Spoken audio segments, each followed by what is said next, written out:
दोस्तों, money for all channel में आप लोगों का एक बार फिर से स्वागत है।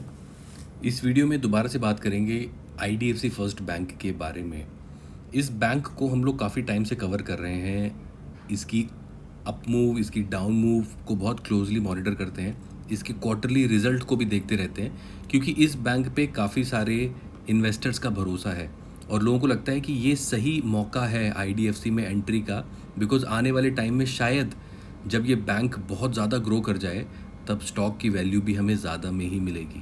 तो इस वीडियो में बात करेंगे कि क्या आईडीएफसी फर्स्ट बैंक में अभी भी 31 के भाव पे इन्वेस्ट करना सही होगा कि नहीं, क्योंकि इसने इससे 10 रुपये से भी नीचे के लेवल हमें दिखा चुका है। यानी कि लगभग 22-23 रुपये के आसपास भी ये अवेलेबल हुआ करता था।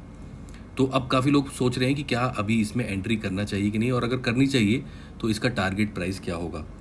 इससे पहले जब हमने आईडीएफसी फर्स्ट बैंक के ऊपर वीडियो बनाई थी, तब इसमें बात की थी कि 42 रुपये तक जा सकता है। 2019 में जो इसका एवरेज प्राइस था वो 42 से 45 के बीच का था, तो उसको दोबारा से ये बैंक हासिल कर सकता है।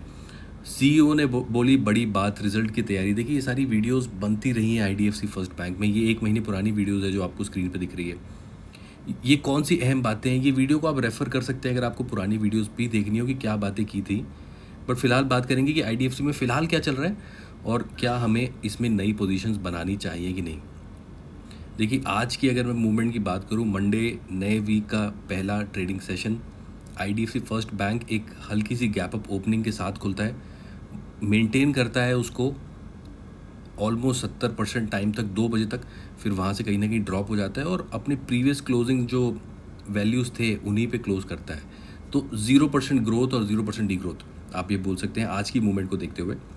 अगर मैं आपको पिछले 6 महीने का चार्ट दिखाऊं तो देखिए, कोरोना में आए जो डिप थे, जो 18 रुपये तक के डिप थे, उनको कवर करता करता फिलहाल 31 रुपये के आसपास अवेलेबल है। पिछले 1 महीने में लगभग फ्लैट कारोबार आप बोल सकते हैं, 29 से 31 हो गया, 2 रुपये बढ़ा है। 5 दिन की बात करें तो था 31 पे ही, गिर गया था 28 पे, अब दोबारा 31 पे कहीं ना कहीं आता हुआ दिखाई दे रहा है। पिछले 1 साल को दिखाऊं आपको तो ये देखिए, 43-45 की एवरेज वैल्यू मेंटेन करता था।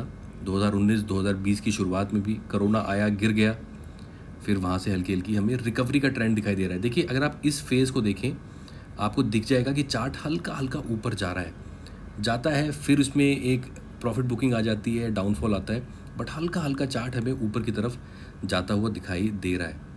अगर एनएससी की वेबसाइट पे आपको दिखाऊं किस तरीके के वॉल्यूम्स इसमें हो रहे हैं, देखिए आज भी लगभग 2 करोड़, लगभग 2.5 करोड़ के आसपास क्वांटिटी इसमें ट्रेड हुई है। ये देखिए आपके सामने है क्वांटिटी, जिसमें से 22% डिलीवरी क्वांटिटी थी। डिलीवरी दोस्तों वो क्वांटिटी है जो वन साइडेड पोजीशन है, इंट्राडे नहीं हुआ।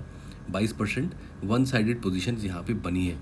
52 वीक्स हाई 47 रुपीज़ पिछले साल नवंबर में थे। 52 वीक्स लो 17 रुपये 24 मार्च को बनाए थे जब कोरोना का डाउनफॉल आया था। अगर मैं ऑप्शन चेन की बात दिखाऊं तो ऑप्शन चेन बहुत इंटरेस्टिंग होती है, हमें सपोर्ट और रेसिस्टेंस पता लग जाता है, किस तरीके की राइटिंग हुई है ऑप्शन चेन में उसको देख के। तो लगभग 35 पे आप देखिए 1 करोड़ की ओआई दिखाई दे रही है हमको। 1 करोड़ की ओआई के साथ हमें जो 35 है वो एक रेसिस्टेंस दिखाई दे रहा है, क्योंकि सबसे ज़्यादा कॉल राइटिंग इसी लेवल पे हुई है। तो 35 एक रेसिस्टेंस, 32 एक रेसिस्टेंस उसके बाद, क्योंकि यहाँ पे भी लगभग 89 लाख का ओआई दिखाई दे रहा है। इसके बाद अपने जो पुराने इसके जो रेसिस्टेंस थे जो कि 30 के थे, उनको तोड़ चुका है, 31 पे आ गया है। और 31 पे आप देख सकते हैं 55 लाख का ओआई हमें पुट साइड पे भी दिखाई दे रहा है। तो सपोर्ट यहाँ पे हमें ज़्यादा दिखाई दे रहा है, तो 30 से नीचे नहीं जाएगा ऐसा पुट राइटर्स का मानना है। 21 लाख का ओआई लगभग 31 के लेवल पे पुट साइड पे, तो धीरे धीरे हमें पुट साइड पे 30-31 के लेवल स्ट्रांग होते हुए दिखाई दे रहे हैं, यानी कि यहाँ पे सपोर्ट लेवल बढ़ता हुआ दिखाई दे रहा है। तो 30-31 से नीचे नहीं जाएगा ऐसा पुट राइटर्स का मानना है, 32 से ऊपर नहीं जाएगा, 35 से ऊपर नहीं जाएगा ऐसा कॉल राइटर्स का मानना है। ये रुझान हमें ऑप्शन चेन डेटा देख के दिखाई लगता है। वहीं अगर मैं आपको इससे कुछ नंबर दिखाऊं तो लगभग 17,000 करोड़ का मार्केट कैप है, आप देख सकते हैं। और अगर मैं आपको इसका पी रेशो दिखाऊं जो कि नेगेटिव में दिखाई दे रहा है, बिकॉज दोस्तों कुछ टाइम से बैंक ने कंसिस्टेंटली नेगेटिव रिजल्ट दिए हैं, तो उसको देखते हुए पी रेशो का जो फॉर्मूला है उसमें नेगेटिविटी दिखाई देती है। पी रेशो बेसिकली ये होता है कि हर 1 रुपये की कमाई जो कंपनी करती है उस पे इन्वेस्टर कितना रुपए लगाने को तैयार है, जो कि फ़िलहाल नेगेटिव में है आईडीएफसी फर्स्ट बैंक के लिए। कुछ बैंकों में 10 रुपये होता है, 15 रुपये होता है। एक 15 को एवरेज पी रेशो माना जाता है। 15 से नीचे पुअर होती है, 15 से ऊपर अगर आपकी पी रेशो ज़्यादा होती है तो स्टॉक को महंगा भी माना जाता है। बट महंगा वही स्टॉक होता है जो स्टॉक ज़्यादा डिमांड में होता है। फ़िलहाल आईडीएफसी फर्स्ट बैंक का पी रेशो में नेगेटिव में दिखाई दे रहा है। इनके अगर आपने क्वार्टरली नंबर देखे हों तो अब कहीं ना कहीं इनके क्वार्टरली नंबर पे हमें थोड़ी सी कंसिस्टेंसी दिखाई दे रही है, थोड़ा सा पॉजिटिविटी दिखाई दे रही है। देखिए जून में जो नंबर दिए थे लगभग 93 करोड़ का प्रॉफिट, मार्च में जो नंबर दिए थे उसमें 71 करोड़ का प्रॉफिट, उससे पहले नेगेटिव है, इसलिए पी रेशो आपकी नेगेटिव दिखाई दे रही है, आप देख सकते हैं। और इनके जो रेवेन्यूज़ हैं वो जून क्वार्टर में थोड़े कम हुए हैं। 3,900 मार्च क्वार्टर में थे, 3,800 रह गए, 3,800 crore. These are all crores की फिगर। तो आप देख सकते हैं कि बैंक हल्का हल्का धीरे धीरे इंप्रूव हो रहा है। कासा में हमेशा इनकी ग्रोथ आती है, यानी कि करंट अकाउंट और सेविंग अकाउंट का जो डिपॉजिट है वो बढ़ रहा है बैंक के लिए, जो कि अच्छे संकेत हैं लॉन्ग टर्म के लिए। इससे जुड़ी कुछ और आपको खबरें दिखाऊं तो इनके एक लीडरशिप में एग्ज़िट हुआ है, तो राजीव लाल करके कोई इनकी सेंट्रल लीडरशिप में थे जो छोड़ के गए हैं, तो वो एक खबर बनी है। इससे जुड़े टारगेट्स की भी बात की जा रही थी कि एक्यूमुलेट कर लीजिए, 34 इसका टारगेट है। क्योंकि आईडीएफसी फर्स्ट बैंक जैसे सस्ते शेयर में 3-4 रुपये का टारगेट लेके भी लोग इन्वेस्ट करते हैं, तो 34 रुपये का टारगेट एंजल ब्रोकिंग ने दिया है। तो इस तरीके की कुछ खबरें हैं, ज़्यादा मेजर खबरें फ़िलहाल दिखाई नहीं दे रही। इससे जुड़े अगर मैं आपको चार्ट दिखाऊं तो आप देखिए आईडीएफसी फर्स्ट बैंक में मैं आपको चार्ट दिखाता हूं। ये देखिए फ़िलहाल इसका आरएसआई आपको दिखाता हूं। ये देखिए ये आरएसआई है जो इस टाइम 47 के आसपास दिखाई दे रही है, जो पहले गिर गई थी काफ़ी। जब स्टॉक की वैल्यू लगभग 30 थी तो आरएसआई भी गिरी हुई 19 के आसपास थी, but RSI buying I, stock में भी रिकवरी हुई आती हुई हमें दिखाई दी है। तो ये तो रहा इसका चार्ट भी। अब आप देखिए इसकी जो मूविंग एवरेजेस हैं ये भी हल्के हल्के ऊपर की तरफ इशारा कर रही है। देखिए मूविंग एवरेज ऊपर की तरफ जाती हुई दिखाई दे रही है, जो मैंने आपको इसके दूसरे चार्ट में भी दिखाया था। अगर आप 6 महीने का चार्ट पकड़ें या साल का चार्ट पकड़ें तो कोरोना के बाद जो गिरावट आई है उसमें से हल्का हल्का ये रिकवर कर रहा है।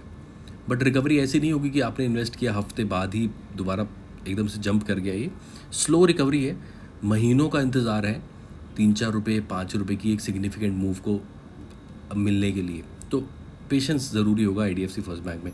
तो दोस्तों सबसे बड़े सवाल का जवाब, क्या आईडीएफसी फर्स्ट बैंक में इन्वेस्ट करना चाहिए? देखिए जैसा कि मैंने आपको रुझान दिखाया है, नतीजे पॉजिटिव हो रहे हैं, कासा बढ़ रही है।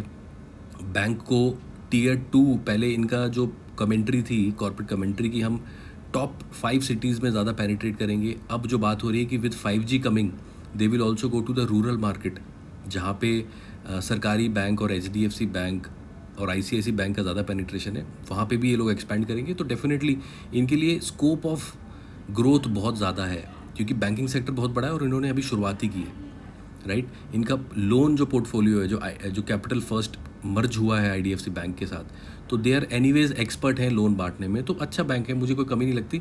और वैद्यनाथन इनके एमडी हैं, बहुत ही विजनरी आदमी, बहुत डेडिकेटेड आदमी है। तो उनकी लीडरशिप में ये बैंक एक गुड टू इन्वेस्ट बैंक है, ऐसा मेरा मानना है।